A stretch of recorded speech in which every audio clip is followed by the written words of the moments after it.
So hello everyone, welcome back to your channel. Well, आज आप जो सीखने वाले हैं, दिस इज हाईली इंपॉर्टेंट जब आप स्टॉक मार्केट में इन्वेस्टमेंट शुरू करना चाहते हैं।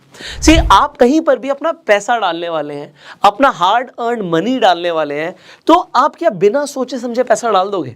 क्या देखने की जरूरत होती है, क्या एनालाइज करने की जरूरत होती है, और उसके लिए आपको आज क्या सीखने की जरूरत है? हम बेसिकली उस टॉपिक के ऊपर बात करने वाले हैं, and that is fundamental analysis.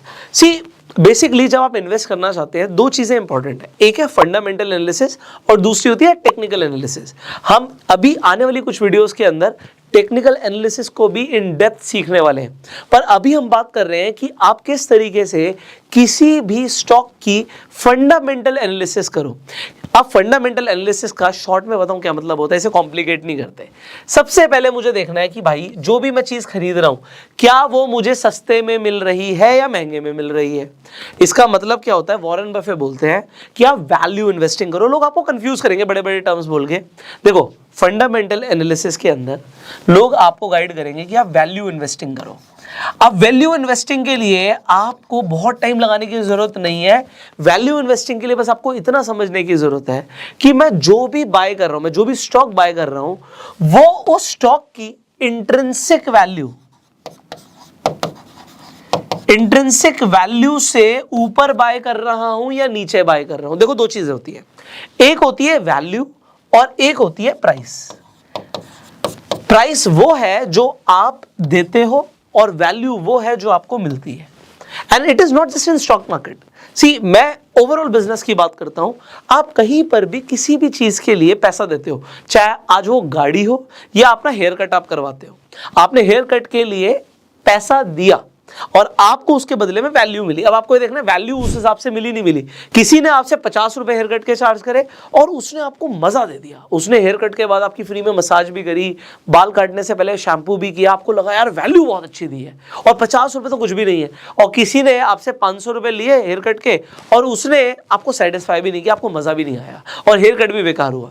अब आप बोलोगे वैल्यू नहीं मिली।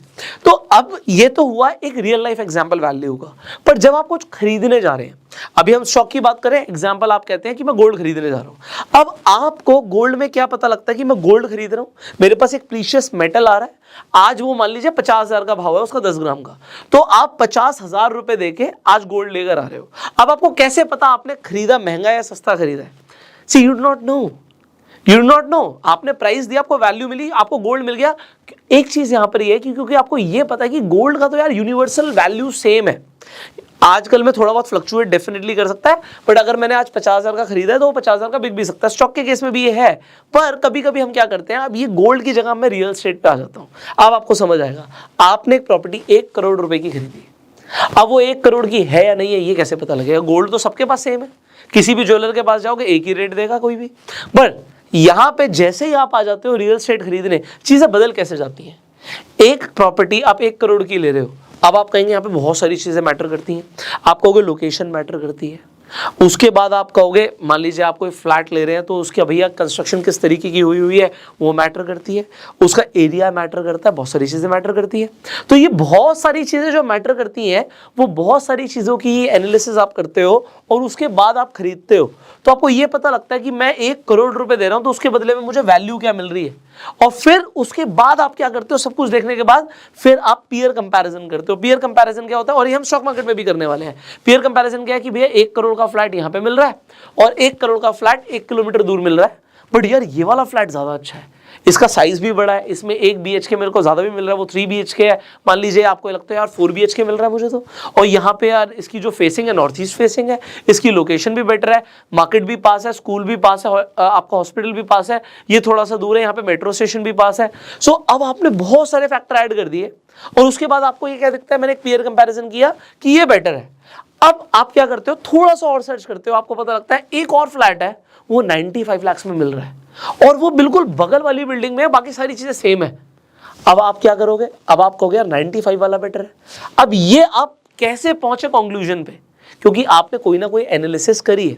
स्टॉक मार्केट में भी एक राइट कंक्लूजन पे पहुंचना जरूरी है कि हम 1 रुपया भी दे रहे हैं ना, वो हमारा फालतू का नहीं आया हुआ, हमने मेहनत से कमाया है। तो हम राइट इन्वेस्टमेंट करें। और वैल्यू इन्वेस्टिंग का मतलब क्या होता है, मैंने आपको शॉर्ट में बता दिया, आप सब कमेंट्स में लिख के बताओगे। वैल्यू इन्वेस्टमेंट का मतलब होता है, वैल्यू इन्वेस्टिंग का मतलब होता है जब आप किसी भी स्टॉक को, किसी भी एसेट को उसकी इंट्रिंसिक वैल्यू, जो उसकी वैल्यू है, उससे कम भाव में खरीद लेते हो। अब आपको एक झटके में, एक क्लिक में पता लग जाएगा। आज मैं इस वीडियो में बताऊंगा आपको कि आप एक सेकंड में चेक कर लोगे कि प्राइस इंट्रिंसिक वैल्यू से ज्यादा में मिल रहा है, कम में मिल रहा है, और ये होती है वैल्यू इन्वेस्टिंग। अब ये फंडामेंटल एनालिसिस का पार्ट 1 है कि हम वैल्यू इन्वेस्टिंग करें।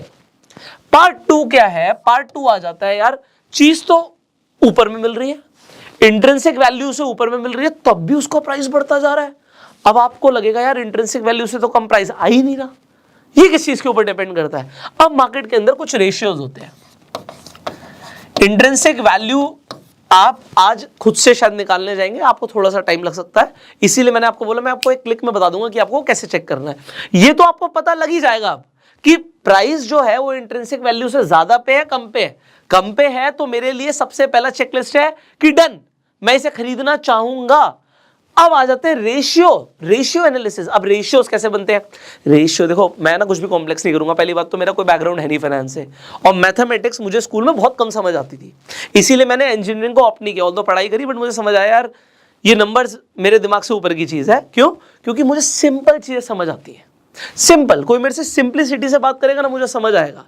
तो यहां पे सिंपल चीजें समझनी है। रेशियोज बोल के मैं आपको कंफ्यूज नहीं करना चाहता, मैं आपको बेसिक चीजें बताऊंगा। आपको 3 रेशियोज हाईली इंपॉर्टेंट है चेक करने। अब वो 3 रेशियोज क्या हैं? सबसे पहले पीई रेशियो। आपको पीई रेशियो को समझना है। ये पीई रेशियो लोगों को बहुत कॉम्प्लेक्स लगता है, मैं आपको इतना आसान बना दूंगा, इसको अभी समझा दूंगा क्या होता है। पी रेशियो का मतलब है प्राइस टू अर्निंग रेशियो, अभी इसके ऊपर हम बात करेंगे। दूसरा रेशियो होता है PB ratio, price to book value. और एक तीसरा रेशियो आपको जो देखना है वो है डेट टू इक्विटी। ये 3 रेशियो इंपॉर्टेंट है, इसके अलावा बहुत सारे और रेशियोज हैं, बट एक बेसिक एनालिसिस के लिए ये तो मुझे चेक करना ही है। और एक रेशियो अगर मैं इसमें ऐड और कर दूं आपकी एक्यूरेसी बढ़ाने के लिए, तो वो होगा मेरे लिए करंट रेशियो। अब मैं आपको अभी समझा दूंगा, पहले आपको सिंपल लैंग्वेज में बताता हूं ये क्या होते हैं, उसके बाद मैं आपको डिटेल में भी समझा दूंगा। तो पी रेशियो का मतलब है प्राइस टू अर्निंग, मतलब जो आज मैं प्राइस दे रहा हूं उसके हिसाब से कंपनी कमा क्या रही है। हो सकता है वो प्राइस जो आज मैं पे कर रहा हूं वो इंट्रिंसिक वैल्यू से ज्यादा है, मतलब वैल्यू कम है बट प्राइस ज्यादा है, बट कंपनी कुछ ऐसा कर रही है कि उसकी अर्निंग बढ़ती जा रही है, और या फिर आने वाले टाइम में उसकी अर्निंग बढ़ने वाली है, क्योंकि share market is all about future. I am telling you, लोग कभी भी करंट मार्केट सिचुएशन को देख के इन्वेस्ट नहीं करते। फॉर एग्जांपल, आपको लगता है कि गूगल दुनिया की सबसे बड़ी कंपनी बनने वाली है। अब अगर आपको ऐसा लगता है, मार्केट को ऐसा लगता है, तो मार्केट क्या करेगा? मार्केट ज्यादा पीई देगा। ज्यादा पीई क्या देगा? मतलब प्राइस उसका ज्यादा हो जाएगा, क्योंकि एक्सपेक्टेशंस है कि अर्निंग बहुत ज्यादा हो सकती है। अब देखो, पी का मतलब है प्राइस अपॉन अर्निंग। मैं यहां पे लिख देता हूं, फिर इसे हटा दूंगा क्योंकि बहुत कुछ और भी लिखना बाकी है। तो आज अर्निंग कम है और प्राइस ज्यादा है। एग्जांपल के लिए आपको अर्निंग के लिए अर्निंग पर शेयर निकालना पड़ेगा, बट मैं इसे शॉर्ट में बता रहा हूं। मान लीजिए एक शेयर पे कंपनी कमा 10 रही है और उसका प्राइस 100 है, तो पी आ जाएगा 10 का, ठीक है। बट अगर प्राइस हो गया 1000, अब मार्केट ज्यादा पी देता है, कई शेयर्स को देता है, आप टेस्ला को देख लो, अडानी को देख लो, तो ज्यादा पीई देता है मार्केट, क्योंकि लगता है फ्यूचर में अर्निंग बढ़ सकती है। तो आज आपको दिखेगा यार पीई तो हो गया 100 का, बट अगर कल को अर्निंग बढ़ गई, अर्निंग ही 100 की हो गई, तो कल को ये 100 की जगह 10 का रह जाएगा पीई।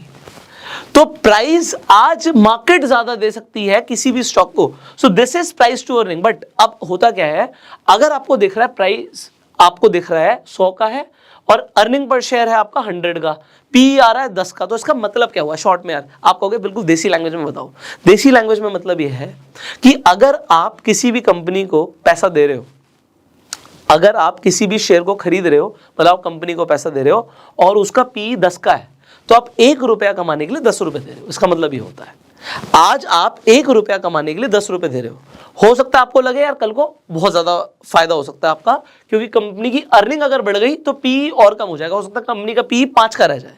बट अगर आज आपको दिखता है पीई है 100 का, तो आप देसी लैंग्वेज में मतलब क्या हुआ इसका मतलब ये हुआ कि यार आप 1 रुपया कमाने के लिए 100 रुपए दे रहे हो, इसका मतलब ये हुआ। तो पी जितना कम होगा उतना अच्छा है। ऐसे ही होता है PB ratio, price to book value. अब एक तो हुई कंपनी की अर्निंग, अर्निंग बहुत अच्छी है। देखो हर बिजनेस का फोकस क्या होता है, अर्निंग, बट एक होती है बुक वैल्यू। कंपनी के पास है क्या, उसकी वैल्यू क्या है, उसके पास है क्या। आज अगर कंपनी को बेचना भी पड़ जाए तो उस टाइम पे आपको क्या मिलने वाला है, तो मैं आपको बता रहा हूं, पीबी रेशियो भी जितना कम होता है उतना अच्छा होता है। इसका मतलब यह है कि अगर उसकी बुक वैल्यू, एग्जांपल के लिए बुक वैल्यू पर शेयर 100 आ रही है और प्राइस भी 100 का है, तो आपका पीबी रेशियो 1 का आ जाएगा। 1 का पीबी रेशियो, 2 का पीबी रेशियो अच्छा माना जाता है। जितना ज्यादा होगा, थोड़ा सा आप कह सकते हो कि जो मार्केट है वो ज्यादा पीबी रेशियो दे रहा, प्राइस ज्यादा हो चुका है बट बुक वैल्यू नहीं है इतनी। ऐसी कई कंपनीज हो सकती है, इंडस्ट्री टू इंडस्ट्री डिपेंड करता है। ऐसी कई कंपनीज हो सकती है जिनकी बुक वैल्यू बहुत ज्यादा ना हो। आईटी कंपनीज के साथ ऐसा होता है, बुक वैल्यू ज्यादा नहीं बट प्राइस ज्यादा है, तो उसके अंदर और भी फैक्टर्स आ जाते हैं। तीसरा होता है डेट टू इक्विटी। अब डेट का मतलब आप सबको पता होगा, लोन, उधार। अब देखो ऐसा है, लोग कहते हैं डेट टू इक्विटी, इसे समझो। डेट टू इक्विटी मतलब कि डेट ऊपर और इक्विटी नीचे। अब कंपनी दो तरीके से पैसा उठाती है, एक होती है तो वो लोन लेके उठा ले या वो शेयर्स बेच के उठा ले। अरे शेयर्स बेच के भी उसने पैसा उठाया हुआ है। Debt to equity is not always bad. क्यों? क्योंकि अगर मुझे मार्केट से पैसा चाहिए एक्सपेंशन के लिए, आज मेरे पास 2 फैक्ट्री थी, मुझे लगानी है 5 फैक्ट्री, और मुझे पता है 5 फैक्ट्री लगा के ना बहुत बढ़िया काम हो सकता है किसी नई चीज में। मान लो आप कहते हो ईवी के अंदर कोई कंपनी आज 2 फैक्ट्रीज है, उसके बैटरी बना रही है, कल को उसे 5 फैक्ट्री लगानी है। अब पैसा तो है नहीं, तो उसके पास 2 इलाज है, या तो शेयर्स बेच के पैसा आ जाए या फिर लोन लिया जाए। क्या लेना सही है? आप कहोगे ये तो डिपेंड करता है, बट ये डिपेंड ये करता है कि हमेशा डेट सस्ता मिलता है, लोन हमेशा चीप होता है, इक्विटी देना महंगा होता है। स्टार्टिंग में आजकल देख लो आप, स्टार्टअप कल्चर चल रहा है, हर किसी को इक्विटी के बदले में पैसा मिल जाए, फंडिंग मिल जाए, फंडिंग मिल जाए। बेसिकली स्टार्टिंग के अंदर लोन मिलेगा नहीं और इक्विटी के बदले में पैसा दे रहे हैं, तो क्या हुआ, आज आप देखिए जिन कंपनीज को बहुत ज्यादा भरोसा होता है ना अपने ऊपर, वो अपनी इक्विटीज जल्दी देती नहीं है।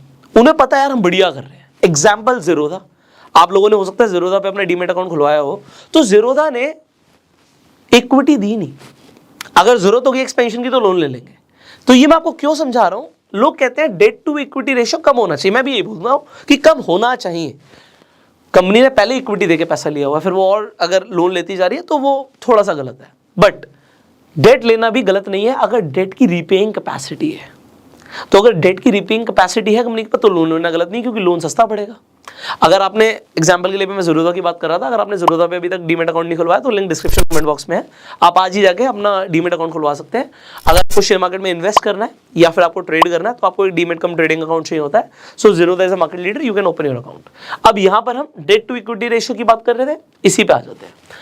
अब अगर किसी कंपनी का डेट टू इक्विटी रेशियो आपको दिखता है 2 का है या 10 का है या 20 का है, तो इससे क्या पता लगता है? सिंपल लैंग्वेज में बात करेंगे, इससे ये पता लगता है कि कंपनी ने 2 गुना लोन लिया हुआ है जितना उसने इक्विटी से पैसा उठाया हुआ है, तो लोन से डबल पैसा उठाया हुआ है। 10 है तो 10 गुना पैसा उठाया हुआ है। इक्विटी के कंपैरिजन में पैसा दोनों से उठाया हुआ है, पैसा दोनों से उठाया हुआ है, बट इक्विटी के कंपैरिजन में लोन ज्यादा लिया हुआ है कंपनी ने। बट लोन लेना इज नॉट ऑलवेज बैड, ये मैं आपको बता रहा हूं। रीपेइंग कैपेसिटी देखनी है, और उसके लिए जस्ट मैं आपको बताऊंगा, इसके ऊपर थोड़ा सा आपको टाइम देना पड़ेगा, वीडियो लंबी हो सकती है, बने रहो, क्योंकि जो मैं आपको समझा रहा हूं ना, लोगों को ये सीखने में ना बहुत टाइम लग जाता है। आप 50 वीडियो देखोगे ना, तब जाके आपको ये सिंपल चीजें लोगों ने कॉम्प्लेक्स बनाई हुई हैं। लोगों को लगता है शेयर मार्केट इन्वेस्टमेंट बहुत ज्यादा कॉम्प्लेक्स है यार। कोई मतलब बहुत पढ़ा लिखा इंसान होगा जिसने चार्टर्ड अकाउंटेंट किया हुआ है, MBA किया हुआ है, फाइनेंस के अंदर है, सिर्फ वही इस चीजों को समझ सकता है। यही तो मिथ तोड़ना है। मैं आपको यही बताना चाहता हूं कि मेरा खुद का बैकग्राउंड फाइनेंस से नहीं है, पर मैंने चीजों को जिस तरीके से खुद समझा ना, एक सिंपल लैंग्वेज में हर किसी को समझ आ सकता है, मेरा मानना है।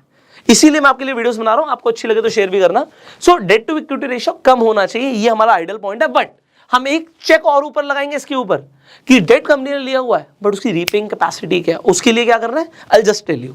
Finally current ratio. अब एक करंट रेशियो क्या है? वेल, अकाउंट्स में जो लोग हैं उन्हें सब पता ही है करंट रेशियो क्या होता है। जिन्हें नहीं पता मैं बता देता हूं। Current assets upon current liabilities. आज का करंट हम बात कर रहे हैं, टोटल बात नहीं कर रहे, मतलब आज क्या, अभी हम करंट सिचुएशन की बात कर रहे हैं। करंट एसेट मतलब जिससे तुरंत पैसा आ सकता है, या करंट लाइबिलिटीज मतलब जो पैसा तुरंत देना कंपनी को। तो assets, current assets upon current liabilities, ये फॉर्मूला होता है हमारा करंट रेशियो का। तो इसका मतलब क्या हुआ, अगर कंपनी के पास मान लो 20 करोड़ के एसेट्स हैं और कंपनी की 10 करोड़ की लायबिलिटी है, तो करंट रेशियो हमारा क्या आ जाएगा, 2 का आ जाएगा। 2 का रेशियो ठीक है, क्यों ठीक है, क्योंकि लायबिलिटी कम है, एसेट ज्यादा है। तो अब करंट रेशियो भी जितना ज्यादा उतना बढ़िया। अब यहां पे पी रेशियो जितना हमारे लिए कम उतना बढ़िया, पीवी रेशियो जितना कम उतना बढ़िया, डेट टू इक्विटी रेशियो ऐसा बोलते हैं आइडियली कि कम हो तो ज्यादा बढ़िया है, तो ये भी मैं लिख देता हूं, बट मैंने आपको बताया इसके ऊपर एक और चेक है कि रीपेइंग कैपेसिटी क्या है, और फाइनली करंट रेशियो जितना ज्यादा उतना बढ़िया। तो ये 4 रेशियोज आपको समझना जरूरी है और इससे आपकी एक बेसिक रेशियो एनालिसिस हो गई। बट अभी भी फंडामेंटल एनालिसिस कंप्लीट नहीं हुआ, क्यों, अभी हमने ये देखा हम सस्ते में खरीद रहे नहीं खरीद रहे, फिर कुछ रेशियोज देख के हमें समझ आया, अर्निंग समझ आ रही है, बुक वैल्यू समझ आ रही है, डेट समझ आ रहा है और कंपनी के एसेट्स अपॉन लायबिलिटीज समझ आ रही है। तो आपने काफी हद तक समझ लिया, बट अभी भी कुछ रहता है। अब क्या रहता है उसकी भी बात कर लेते हैं। तीसरी चीज आपको फंडामेंटल एनालिसिस में जो समझना है वो है कंपनी की बैलेंस शीट को पढ़ना। अब आप कहोगे सर ये क्या कह रहे हो, बैलेंस शीट को पढ़ना तो बहुत ही मुश्किल है, ये तो समझ ही नहीं आएगा हमें। मैं कह रहा हूं आप ही को समझ आएगा, अभी आप ही बताओगे मुझे। हमें बेसिक चीजें समझनी है। देखो हर बिजनेस का मेन फोकस क्या होता है, वो होता है प्रॉफिट जनरेट करना। तो देखो 2 चीजें होती है, लोगों ने कॉम्प्लेक्स टर्म्स लिए, टॉप लाइन बॉटम लाइन, लोगों को नहीं समझ आता क्या है। अरे 2 चीजें हैं यार, माल जो बिक रहा है उसे सेल्स कहते हैं या रेवेन्यू आना कहते हैं, ये होती है टॉप लाइन, और जो बच रहा है सब कुछ के बाद वो होता है कंपनी का प्रॉफिट, इसे बॉटम लाइन कहते हैं। हमें क्या देखना है, कंपनी की सेल ईयर ऑन ईयर लगातार बढ़ रही है नहीं बढ़ रही, हमें ये देखना है, और कंपनी का प्रॉफिट ईयर ऑन ईयर लगातार बढ़ रहा है नहीं बढ़ रहा, नंबर 1। नंबर 2 हमें देखना है, अभी हमने एसेट्स अपॉन लायबिलिटीज की बात करी थी, पहले हमने current assets upon current liabilities की बात करी थी, अब हम बात करेंगे कंपनी के टोटल एसेट्स। टोटल एसेट्स और टोटल लायबिलिटीज जो कंपनी की हैं वो ईयर ऑन ईयर उसमें क्या चेंज आ रहा है। एसेट हर साल बढ़ने चाहिए, लायबिलिटीज हर साल कम होनी चाहिए। अगर ऐसा हो रहा है तो कंपनी बढ़िया कर रही है, सिंपल। तीसरी चीज, हर कंपनी के पास कैश होना चाहिए। अगर मैं कोई बिजनेस कर रहा हूं तो मेरे पास कैश है नहीं है, तो ये इंपॉर्टेंट हो जाता है, खासकर बड़ी कंपनीज के लिए। लिस्टेड कंपनीज हैं, पैसा उठाया हुआ है गया कहां, कहीं तो होगा ना, या तो एसेट्स में होगा, कंपनी ने अपने बिजनेस में पैसा लगा रखा है तो उससे एसेट्स क्रिएट किए हुए हैं, एसेट्स में होगा पैसा, या फिर कंपनी में कैश भी तो होगा। कंपनी कितने कैश के साथ बैठी हुई है बहुत इंपॉर्टेंट होता है। तो मुझे तीसरा कैश फ्लो चेक करना है कंपनी का, cash flow year on year कैसा चल रहा है। अब देखो अगर कंपनी लगातार सेल बढ़ा रही है, प्रॉफिट बढ़ा रही है, एसेट्स बढ़ रहे हैं, लायबिलिटीज कम हो रही हैं और कैश फ्लो बढ़ रहा है, बस इसे ही कहते हैं बैलेंस शीट चेक करना। आपको मुझसे सुन के लग रहा है मुश्किल चीजें नहीं है, ये इजी है यार, कॉम्प्लेक्स है ही नहीं। अगर ये जितना इस स्क्रीन पर लिखा है इसके अलावा मैं कह रहा हूं ये कर लिया, 90% फंडामेंटल एनालिसिस आपने कर ली, इसके बाद जो बची हुई 10% है वो एक्सपर्ट्स को करने दो। एक्सपर्टीज आपको भी आ जाएगी, किसी भी फील्ड में 5 साल देने हैं और आपको भी एक्सपर्टीज आ जाएगी। अब यही काम आप 5 साल तक करते रहोगे, आप एक्सपर्ट बन जाओगे। बट मैं आपको एक बात बता रहा हूं, अगर आपने ये सब चेक कर लिया 90% टाइम आप गलत नहीं हो सकते, मैं आपको बता रहा हूं ये चीज। इसके साथ साथ हम डेफिनेटली टेक्निकल्स को ऐड करेंगे। कुछ लोग क्या करते हैं, फंडामेंटल एनालिसिस सिर्फ फंडामेंटल्स देखते हैं, कुछ लोग सिर्फ टेक्निकल्स देखते हैं। मैं कहता हूं जब दोनों अगर हम सीख सकते हैं तो दोनों को समझ के इन्वेस्ट करेंगे। आपको क्या लगता है, अगर टेक्निकल एनालिस्ट कहते हैं कि और टेक्निकल एनालिसिस से बढ़िया कुछ है ही नहीं, कहते हैं ना भाई, कहते हैं प्राइस भगवान है। जब प्राइस भगवान है वो प्राइस को देखते हैं, हम कहते हैं बिल्कुल हाथ जोड़ के जो आप कह रहे हो ठीक कह रहे हो भाई, हम सीख लेते हैं, हम समझ लेते हैं। और जो फंडामेंटल एनालिसिस कर रहे हैं वो कह रहे हैं यार फंडामेंटल्स देखो और सिर्फ इसे देख के इन्वेस्ट करो, आज क्या प्राइस पे हो रहा है फ्लक्चुएशन हमें नहीं देखना। मैं कहता हूं आप दोनों देखो, जब दोनों सीखने के लिए अवेलेबल है तो सीख लो ना भाई, और जब समझ आ जाएगी तो आप फंडामेंटल्स भी देखोगे और चार्ट भी देखोगे और राइट इन्वेस्टमेंट करोगे। Getting it? चलो अब ये हमने देखा, बट यार इसकी एनालिसिस करने के लिए क्या करें, इसके लिए आपको एक स्क्रीनर चाहिए होगा, बहुत सारे स्क्रीनर अवेलेबल हैं। सो मैं टिकरटेप यूज करता हूं, मैं अभी यहां पर खोलूंगा Tickertape and I will show you exactly, जैसे मैंने बोला था ना 1 सेकंड में आपको इंट्रिंसिक वैल्यू पता लग जाएगा, या मेरे लिए स्क्रीनर ने पहले ही काम कर दिया। सो हमारे पास स्क्रीनर आ गया, यहाँ पे मैं टिकर टेप यूज कर रहा हूँ, आप भी चाहें तो यूज कर सकते हैं, लिंक डिस्क्रिप्शन कमेंट बॉक्स में है। सो अब स्क्रीनर्स हमारी हेल्प क्या करते हैं, एग्जाम्पल के लिए आप यहाँ पे टिकर टेप पे जाएंगे, स्क्रीनर पे आपको स्टॉक स्क्रीनर दिखेगा, आपने खोला हुआ है, मैंने यहाँ पे खोला हुआ ऑलरेडी। अभी इसे कैसे यूज करना है, इसके अंदर हमने रेशियो एनालिसिस भी करनी है, फिर बैलेंस शीट भी चेक करनी है, ये सब अभी हम करने वाले हैं। सो सबसे पहले मैं यहाँ पे एग्जाम्पल रिलायंस, सब रिलायंस का नाम सुनते हैं, अंबानी साहब का सब नाम सुनते हैं, तो एक बार अंबानी साहब की कंपनी को हम देख लेते हैं भाई, है ना। तो अब यहाँ पर मैंने बोला था 1 सेकंड में पता लग जाएगा कि इंट्रिंसिक वैल्यू से ऊपर है प्राइस है नीचे है। ये देखिए रिलायंस इंडस्ट्रीज का मैंने यहाँ पे आपके लिए टिकर टेप पे स्क्रीनर पे आके मैंने यहाँ पे खोल दिया, और यहाँ पे आपको चेकलिस्ट में, इन्वेस्टमेंट चेकलिस्ट में सबसे पहले दिखता है कि जो करंट प्राइस है वो इंट्रिंसिक वैल्यू से ज्यादा है। तो मेरे लिए कॉम्प्लेक्स चीज आसान हो गई, मुझे 1 सेकंड में पता लग गया यार जो प्राइस है ना वो वैल्यू से ज्यादा है। ओके, वैल्यू से ज्यादा है। मुझे और भी सारी चीजें दिख रही हैं, बहुत सारी चीजें हैं, बट जो बेसिक चीजें हैं हम स्टेप बाय स्टेप उन्हीं पे बात करेंगे। तो जो मेरा यहां पर एक पॉइंट था जो मुझे 1 सेकंड में चेक करना था, पहला चेकलिस्ट, जिस भी शेयर में मैं इन्वेस्ट कर रहा हूं मुझे चाहिए कि मैं इंट्रिंसिक वैल्यू से कम पे खरीद रहा हूं। अब मैं ये काम एक स्क्रीनर के थ्रू बहुत आसानी से कर सकता हूं। तो अब आप किसी भी स्टॉक में इंटरेस्टेड हो, अभी मैं आगे बढ़ूंगा किसी भी स्टॉक के लिए, आप कोई भी स्टॉक का नाम सर्च कर सकते हो। यहाँ पे एग्जाम्पल के लिए आप कहते हो जी मुझे इंटरेस्ट है आईटीसी में, सो हम यहाँ पे आईटीसी खोल देंगे। आज यहाँ पे आपको आईटीसी दिख रहा है कि भैया इंट्रिंसिक वैल्यू से ज्यादा है, अभी ये 250 के नीचे जब ट्रेड कर रहा था तो यहाँ पे इंट्रिंसिक वैल्यू से कम में मिल रहा था। तो क्योंकि मैं रेगुलरली देखता रहता हूँ इसलिए आपको बता रहा हूँ। तो यहाँ पे आज आपको दिख रहा है कि इंट्रिंसिक वैल्यू से ज्यादा पे है। आप कब खरीद सकते हो इसे, यहाँ पे मेरा पहला चेकलिस्ट है प्राइस इंट्रिंसिक वैल्यू से कम पे हो। तो मैंने आईटीसी खरीदा हुआ है 200 से भी कम के भाव में, 200 से भी कम के भाव में मैंने आईटीसी खरीदा हुआ, क्योंकि मेरी पहली चेकलिस्ट पे ये सबसे पहले, अभी मैं आगे की बात नहीं कर रहा और करूंगा सारी बातें, बट पहली चेकलिस्ट पे ओके था। अब क्योंकि मैंने इंट्रिंसिक वैल्यू से कम पे खरीदा हुआ है, पिछले 1 साल में देख सकते हो आईटीसी का ग्राफ ऊपर गया है। सो आप देख सकते हैं कुछ टाइम पहले 200 के आसपास का रेट था।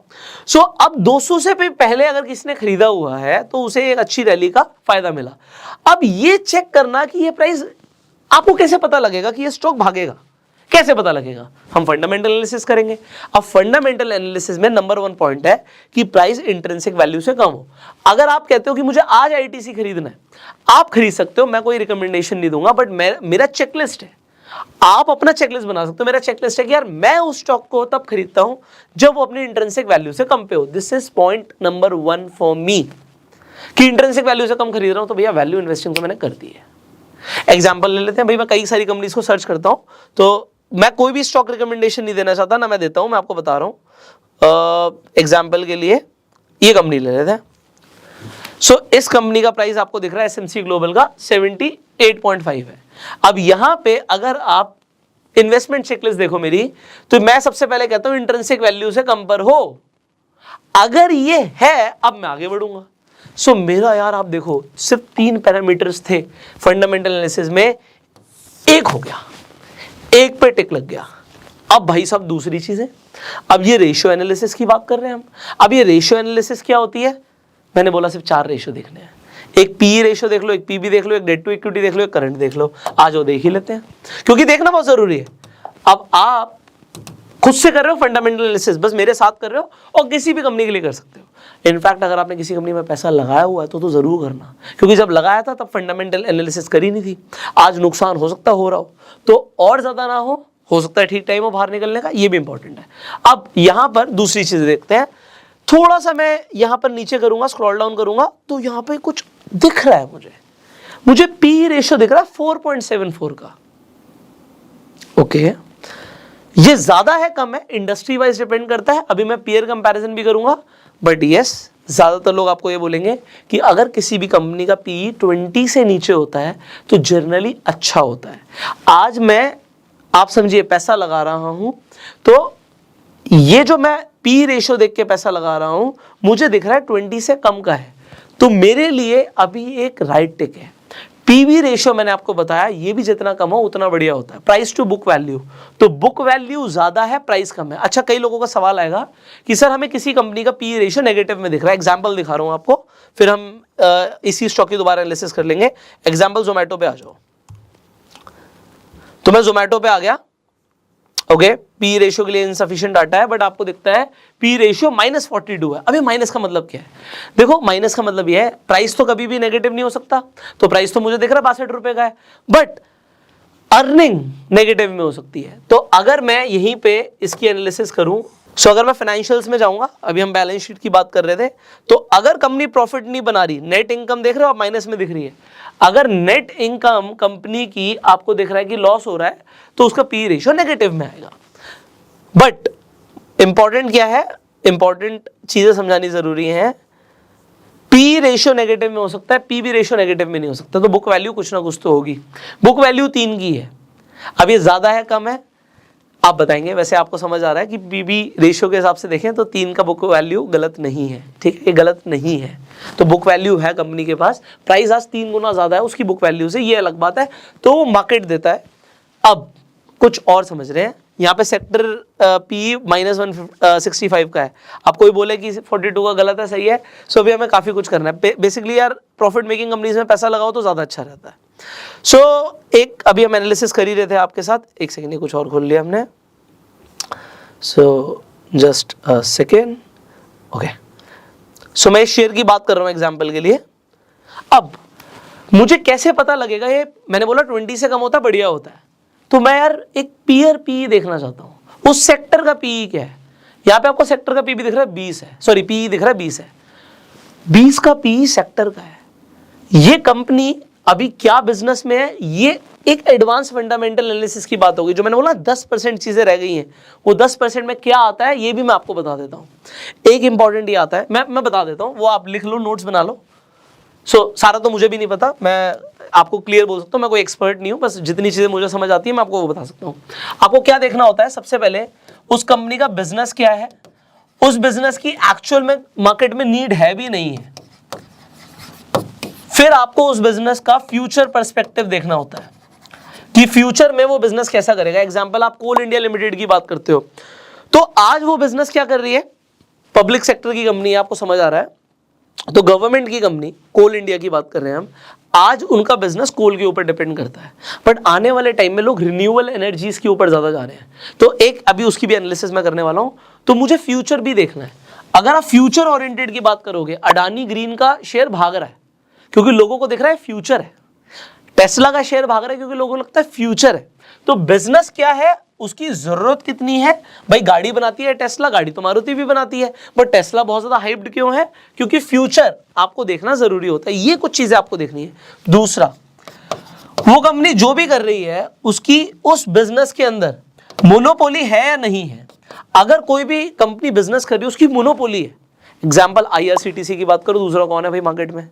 अगर हम ट्रेन की बात कर रहे हैं, रेल की बात कर रहे हैं, तो इस बिजनेस के अंदर इंडिया के अंदर आईआरसीटीसी और कोई है ही नहीं, तो ये मोनोपोली बिजनेसेस हो जाते हैं। ठीक है, तो मोनोपोली बिजनेसेस को डेफिनेटली एडवांटेज मिलती है। तीसरी चीज क्या देखनी होती है, कॉम्पिटिटर्स। भाई ऐसा ना हो कि कंपनी का जो कॉम्पिटिटर हो ना वो इतना तगड़ा हो, इतना तगड़ा हो, देखो जिसकी मोनोपोली है वो तो सबसे तगड़ा है, बट अगर आप कोई ऐसे बिजनेस में उसमें कॉम्पिटिटर्स हैं और सामने वाली कंपनी इतनी तगड़ी है कि यार इसे टिकने नहीं देगी। एक एग्जांपल देता हूं, ये कैसे आप देखोगे, एक कंपनी का आपको यहाँ पे मार्केट कैप देखना होता है और दूसरा आपको क्या देखना होता है, सेल्स रेवेन्यू क्या आ रहा है। एक कंपनी का सेल्स और कैश फ्लो, ये दो चीजें बहुत इंपॉर्टेंट है। आपको दिख रहा है एक कंपनी का सेल्स आ रही है 200 करोड़ रुपए की, और एक कंपनी जिसमें आप पैसा लगा रहे हो उसका 20 करोड़ है। अब बाकी सारी चीजें तो इंपॉर्टेंट है ही, जो पहले भी बताया वो भी इंपॉर्टेंट है। और एग्जांपल के लिए इस कंपनी के पास 1000 करोड़ का कैश पड़ा हुआ है और उसके बाद 15 करोड़ का कैश पड़ा हुआ है। तो होता क्या है, जिस कंपनी के पास सेल ज्यादा आ रही है उसके पास नेटवर्क ज्यादा होता है, उसके कनेक्शन ज्यादा होते हैं। इंडिया के अंदर वैसे अब इसे आप समझ लेना खुद ही, पॉलिटिकल सपोर्ट नाम की भी एक चीज होती है। तो जिस बिजनेस के साथ अगर थोड़ा सा ऐसा हो गया तो शेयर्स भागते हैं। ठीक है, ये आगे की एनालिसिस है। आपको देखना है जो बिजनेस चल रहा है उसे कौन सी पार्टी के साथ थोड़ा सा कनेक्शन है, तो आप समझ रहे होंगे। ऐसे ग्रुप ऑफ शेयर्स भी है जो बहुत तेजी से भाग रहे हैं, बट इसे हम सब इनडायरेक्टली रख सकते हैं, डायरेक्टली हम बात नहीं कर सकते। But yes, political support it is not just in India, all over world. तो अगर कोई भी बिजनेस ऐसा है जिसे कहीं ना कहीं थोड़ा सा भी पॉलिटिकल सपोर्ट है, उस शेयर के भागने की प्रोबेबिलिटी बहुत ज्यादा बढ़ जाती है। और फिर एक कंपनी का 15 करोड़ अकाउंट में पड़ा हुआ है, एक के पास 1000 करोड़ अकाउंट में पड़ा हुआ है, तो अगर वो बिजनेस करने निकलेंगे तो 1000 करोड़ वाला ना 15 करोड़ वाले को कुचल देगा, खत्म कर देगा। तो ये भी देखना जरूरी होता है। बट क्योंकि आप बिगनर हो सकता है ज़्यादातर लोग बिगनर हो, तो आप बस इतना देख लो, ये इंपॉर्टेंट है। क्योंकि अगर आप इस तरीके से इन्वेस्टमेंट करोगे, आप 10 में से 8 बार अच्छी कंपनीज ही चूज करने वाले हो, ठीक है। सो दिस इज इंपॉर्टेंट। मैं अगेन, मुझे फर्क नहीं पड़ता यार मेरी वीडियो लेंदी बनती है, हो सकता है बहुत लिमिटेड लोग इन वीडियोस को देखें, पर मुझे इस चीज से बहुत फर्क पड़ता है, जो लिमिटेड लोग इन वीडियोस को देख रहे हैं ना, उनको वैल्यू मिलनी चाहिए। उनको ऐसा ना लगे यार हम एक वीडियो देखने भी आए थे और टाइम वेस्ट हो गया। उनको ये होना चाहिए यार चाहे 1 घंटे की वीडियो थी पुष्कर की, बट हमें सीखने को मिला। कई सारी वीडियोस हो सकती हैं ऐसी कि जिसमें आप गए और आपको लगे यार मैंने इतना टाइम भी दिया और मजा नहीं आया। तो मेरी वीडियो कोई एंटरटेनमेंट के लिए नहीं है, मैं कोई कॉमेडी नहीं कर रहा यहाँ पे, क्योंकि जो मैं आपको सिखा रहा हूँ ना, आपका पैसा पहले तो बचेगा और फिर बनेगा भी, और बचाना ज्यादा जरूरी है मेरे लिए। वॉरेन बफे का पहला रूल है प्रोटेक्ट योर कैपिटल। तो अब यहाँ पर मैं जो एनालिसिस कर रहा था मैं उसे कंटिन्यू करता हूँ। सो मुझे यहाँ पे दिख रहा है कि यार पी रेशियो 4.74 का है, पीबी रेशियो भी ठीक है 0.89 का है, डिविडेंड यील्ड। अब ये क्या होती है, देखिए अभी यहाँ पर ना अगर आपको समझना है ये सब चीजें, मैंने एक तो रेशियो एनालिसिस के लिए एक डिटेल में वीडियो बनाई हुई है, आई बटन पे लिंक है, आप जाकर उसे देख सकते हैं। तो मैंने ऑलरेडी टाइम लगाया हुआ है, तो शॉर्ट में मैं यहाँ पे बता रहा हूँ क्योंकि ये क्रैश कोर्स के अंदर आप अभी हैं और आपको back to back valuable videos मिलनी है। सो जो हाईली इंपॉर्टेंट है हम उसे डिस्कस कर रहे हैं, इंपॉर्टेंट तो फिर बहुत कुछ है। तो डिविडेंड यील्ड का सिंपल सी मतलब है कि कंपनी डिविडेंड कितना दे रही है। तो अब कुछ लोग बोलेंगे डिविडेंड ज्यादा अच्छा होता है, डिपेंड करता है आप किस तरीके के पर्सन हो। देखो कंपनी ना 2 तरीके से यहाँ पर आपको, एक तो या तो डिविडेंड देगी, अगर वो डिविडेंड नहीं दे रही, एग्जांपल गूगल डिविडेंड नहीं देता, तो अगर गूगल डिविडेंड नहीं देता तो वो पैसे को रखता है क्योंकि उसे लगता है लोगों को पहले ही पता होता कि उनको हम पैसा दे रहे हैं वापस, उसके बाद भी वो कहीं ना कहीं इन्वेस्ट करेंगे। तो अगर उन्हें इन्वेस्टमेंट आता तो हमें क्यों पैसे देते, उन्होंने हमें दे दिया तो हम ही खुद ही इन्वेस्ट करके कंपनी को बड़ा कर देंगे। तो या तो कंपनी अपने पास ही पैसे रखती है कंपनी को बड़ा करने के लिए, उससे कंपनी का शेयर प्राइस बढ़ जाता है।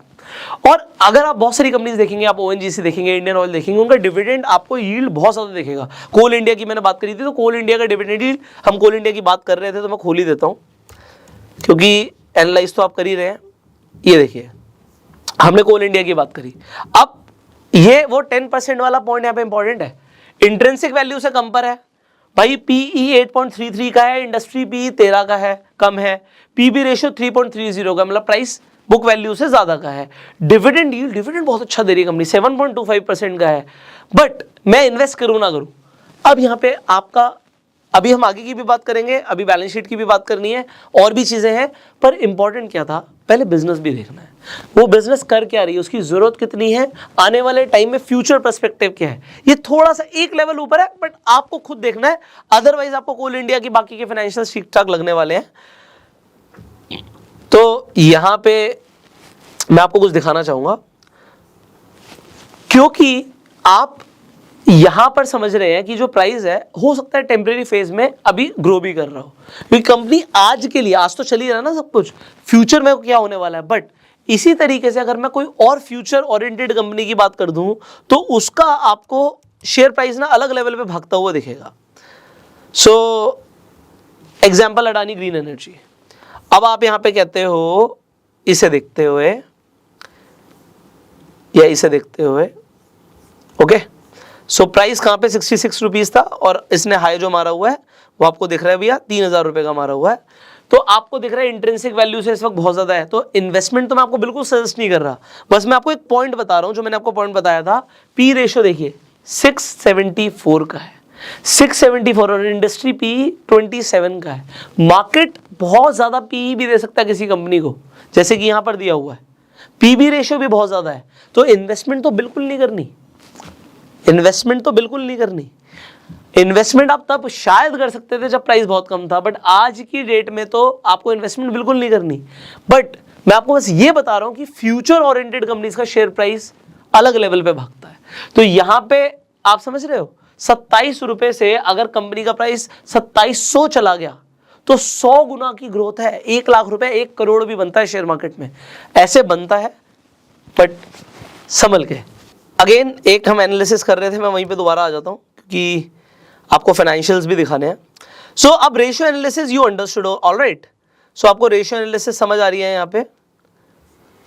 अब रेशियो एनालिसिस के बाद हमें क्या देखना होता है, अच्छा, यहाँ पे आपको टिकर टेप में स्पेशल फीचर्स मिलते हैं, कंपनी वाइज आपको फॉरकास्ट भी मिलती है, ठीक है। हमें बेसिकली अब यहाँ पे कुछ और चीज़ें देखनी है।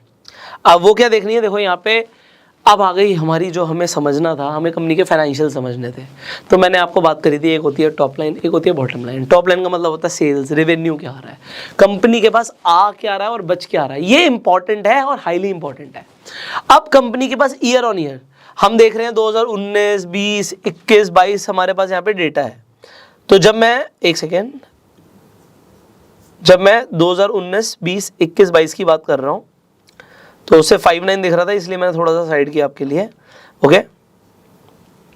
अब आप यहाँ पर देखिए, इंपॉर्टेंट चीजें समझाने की कोशिश करूंगा। यहाँ पे टोटल रेवेन्यू हमें ये देखना होता है, नंबर 1 कि ईयर ऑन ईयर बढ़ रहा है नहीं बढ़ रहा।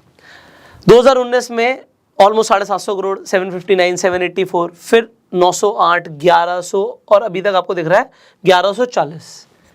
ईयर ऑन ईयर रेवेन्यू बढ़ रहा है, good, thumbs up. Net income, net income important है, पॉजिटिव में होना इंपॉर्टेंट है, फ्लक्चुएट कर सकती है, उसके बहुत सारे और रीजंस हो सकते हैं, बट अभी कंपनी की इनकम ओवरऑल बढ़नी चाहिए, कम से कम 3 साल में तो मुझे ग्रोथ दिखनी चाहिए। तो अब 2019 में 74 करोड़, 23 करोड़, 104 करोड़, 174 करोड़, 152 करोड़। तो ये समझ आ रहा है कि कंपनी लगातार प्रॉफिट कमा रही है, ओके। कोई भी हल्की कंपनी, बेकार कंपनी, पेनी स्टॉक आपको 1 साल 2 साल में हो सकता है आपको दिखे कुछ है, उसके बाद वो एकदम से डूबता हुआ दिख रहा है। मुझे चाहिए कंसिस्टेंसी भाई, आप लगातार क्या कर रहे हो, ये इंपॉर्टेंट है। सो ये एक एग्जांपल है, अगेन कोई भी स्टॉक रिकमेंडेशन नहीं है, आपको खुद से एनालाइज करके ही इन्वेस्ट करना है। सो एक चीज जो मैंने आपको सबसे पहले बताई थी यहां पर, जो मुझे बैलेंस शीट को स्टडी करना है, सेल्स और प्रॉफिट कंपनी का सही है या नहीं है।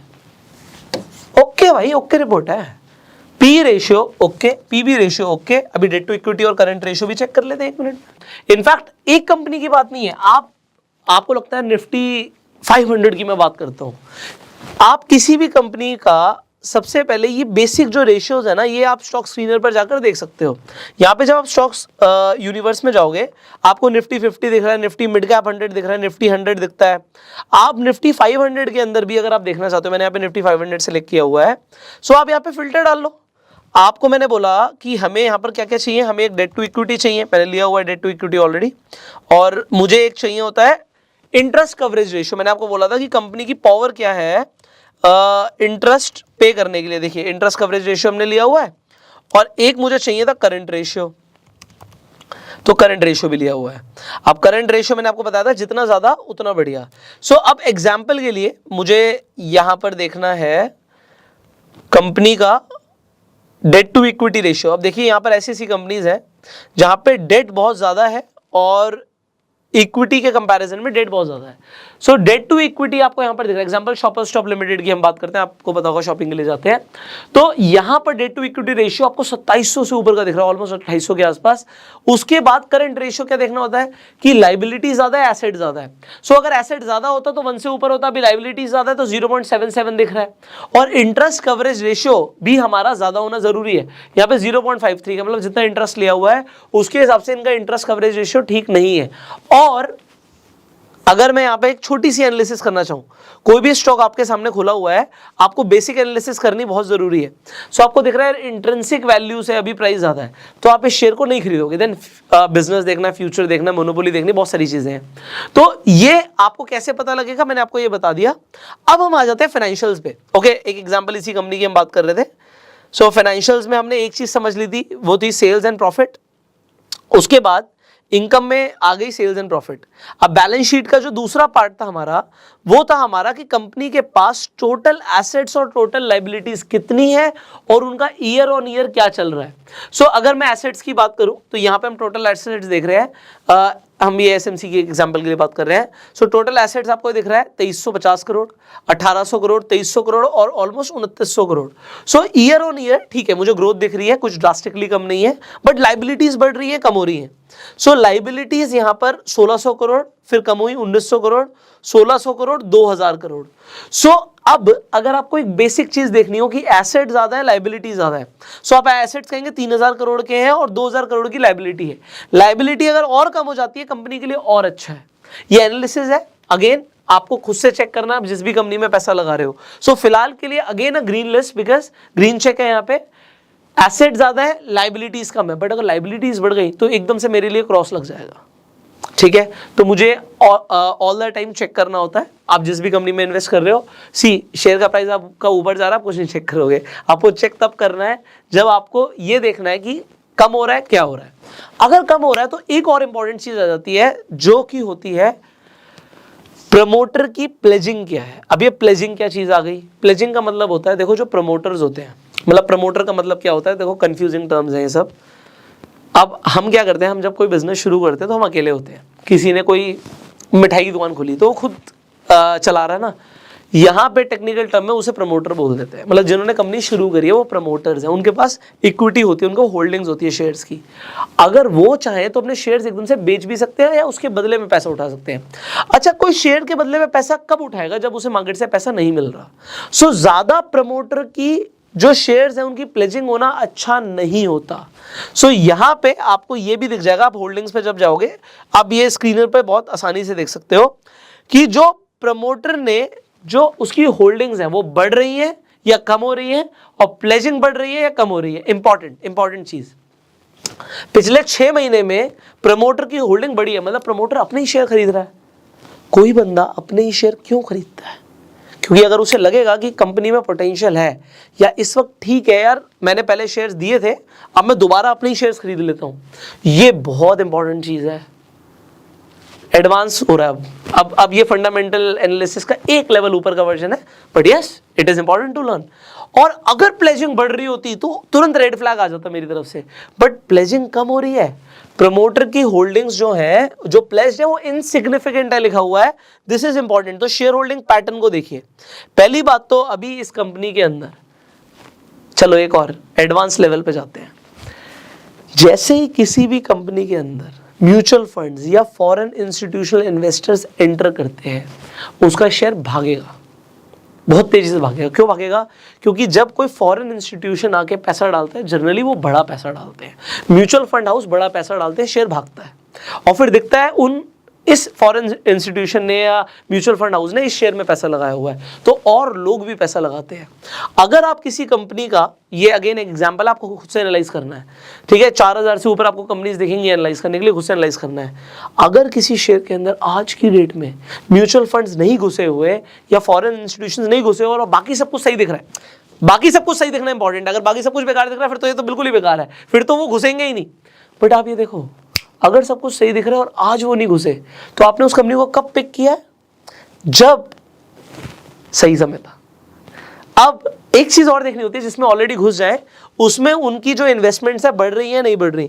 फॉरेन इंस्टीट्यूशन इन्वेस्टर्स इसके अंदर सिर्फ 1% उनकी होल्डिंग है और वो लगातार अपनी होल्डिंग बढ़ा रहे हैं, कम नहीं कर रहे, which is very good. Next, promoter की होल्डिंग बढ़ रही है कम हो रही है? 62%, 62.35, 37, 62.95, 63.88 एंड देन 67.39। अभी आपको दिख रहा है कि ये कम नहीं हो रही, ग्रीन साइन होता है ये, और डोमेस्टिक इंस्टीट्यूशंस अभी नहीं घुसे हैं, म्यूचुअल फंड्स नहीं घुसे हैं, इंपॉर्टेंट है। ओके, सो ये भी हमने समझ लिया। आप डेफिनेटली पीयर कंपैरिजन जरूर कीजिए। वो कंपनी जो भी है, एग्जांपल इसके कॉम्पिटिटर्स कौन है, आईसीआईसी सिक्योरिटीज है, आईएफएल फाइनेंस है, एंजल वन है। So basically they are into stock broking. So P ratio बाकी कंपनीज का क्या है, इसका 4 का है, उसका 11 का, 11 का 21 का। पीबी रेशियो सबसे कम किसका है? डिविडेंड यील्ड भी आप चेक कर सकते हो अगर आपको डिविडेंड में इंटरेस्ट है। एंड देन आपको ये भी देखना है कि उसका कंपैरिजन ऑफ प्राइस क्या चल रहा है, ठीक है। तो ये मैंने आपको एक बेसिक आज फंडामेंटल एनालिसिस करना सिखाया। अब आपने जो अभी एनालिसिस करी है, इसके अंदर एक चीज और रह गई थी, वो थी कैश फ्लो। सो अब हमें कैश फ्लो भी देखना है। देखो थोड़ा लंबा है यार, बट बियर विद मी, मैं चाहता हूं कि आपको समझ आए। सो अब इस कैश फ्लो में बहुत सारी चीजें यहाँ पे लिखी हुई हैं।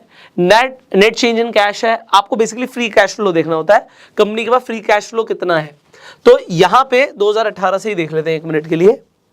सो 2018 में फ्री कैश फ्लो कंपनी के पास कम था, -245 करोड़, 164 करोड़। फिर एकदम से आप देख सकते हो 800 करोड़ का फ्री कैश फ्लो है, फिर 400 करोड़ माइनस में दिख रहा है, फिर 129 दिख रहा है। बेसिकली जितना ज़्यादा हो उतना अच्छा होता है। तो आज हमें दिख रहा है कंपनी के पास 129 करोड़ रुपीस का कैश इन हैंड है, ये कैश फ्लो है कंपनी के पास। अगर कैश फ्लो ये लगातार नेगेटिव जाएगा it is bad, so I would say it is neutral. तो मैं इसे कोई बहुत ज़्यादा ग्रीन चेकलिस्ट नहीं दूंगा, तो रेड भी नहीं दूंगा, बट इट इज़ न्यूट्रल। अगर ज़्यादा बढ़ेगा ये बहुत अच्छा है। सो आप यहाँ पे आपको बेसिक पैरामीटर समझ आ गए हैं। आई होप आपको एक बेसिक चीज़ समझ आ गई। अब आप किसी भी कंपनी में, आप स्टॉक यूनिवर्स पे आप जाके किसी भी कंपनी में सेम एनालिसिस कर सकते हो, whether it is Bharti Airtel और अडानी और कोटक, वट एवर यू से। सो अगेन अगर आप कहते हो जी मुझे एयरटेल में पैसा लगाना है, इंट्रिंसिक वैल्यू से आपको लग रहा है कि ज़्यादा है प्राइस अभी, तो आपके लिए पहली चेकलिस्ट क्या हो जाती है, नहीं यार अभी नहीं, तो कुछ और देखते हैं, क्योंकि पैसा तो लिमिटेड है ना। किसी के पास भी अनलिमिटेड कैपिटल नहीं है, चाहे वो आप हो चाहे मैं हूं। अगर आपको, अब ये इंपॉर्टेंट है, कहीं से भी टिप आती है ना कल को कि भाई मैं कह रहा हूं इन्वेस्ट कर दे, तो आप अपनी पहले फंडामेंटल एनालिसिस करेंगे फिर इन्वेस्ट करेंगे। बट अब एक और चीज़ है, आज आपने फंडामेंटल एनालिसिस सीख ली, मैं आपको जेन्युइनली बता रहा हूँ, आपको 90% फंडामेंटल एनालिसिस आ गई है। अगर आप मेरे साथ अभी तक बने हुए हैं, you have understood about 90% fundamental analysis in this video. अगर नहीं आई तो मुझे कमेंट करके बताना, फिर कुछ रह गया होगा तो वो भी आपके लिए बनाएंगे। बट अब इंपॉर्टेंट क्या है, इंपॉर्टेंट ये है फंडामेंटल एनालिसिस के साथ हम कंबाइन करने वाले हैं टेक्निकल्स को। आप और खतरनाक तरीके से आगे बढ़ने वाले हो। ये मैं क्यों बोल रहा हूँ, क्योंकि अगर आपने टेक्निकल्स को ऐड किया, आपकी एक्यूरेसी और बढ़ जाएगी और आपके प्रॉफिट्स और बढ़ेंगे, आपको रिटर्न्स और बेहतर आएंगे। अगर आपको सीखना है तो आप कमेंट करके ज़रूर बताइएगा। देखिए हम तो अपना टाइम दे रहे हैं, हमें आपसे सिर्फ एक ही चीज़ चाहिए कि अगर आपको इस वीडियो से वैल्यू मिल रही है इसे शेयर ज़रूर करना। अगर आप शेयर करेंगे मेरा पर्पस सॉल्व हो जाएगा इस वीडियो को बनाने का। So thank you so very much अपना प्यार देने के लिए। आपके जो भी सवाल है आप कमेंट्स में पूछिएगा। अगर आपके पास अभी तक डीमेट अकाउंट नहीं है, सो शेयर मार्केट में अगर आपको इन्वेस्ट करना है, ट्रेड करना है, आप ज़ीरोधा पे जाकर डीमेट अकाउंट खुलवा सकते हैं, लिंक डिस्क्रिप्शन कमेंट बॉक्स में है। Finally I will see you in the next video. Till that time you go self made.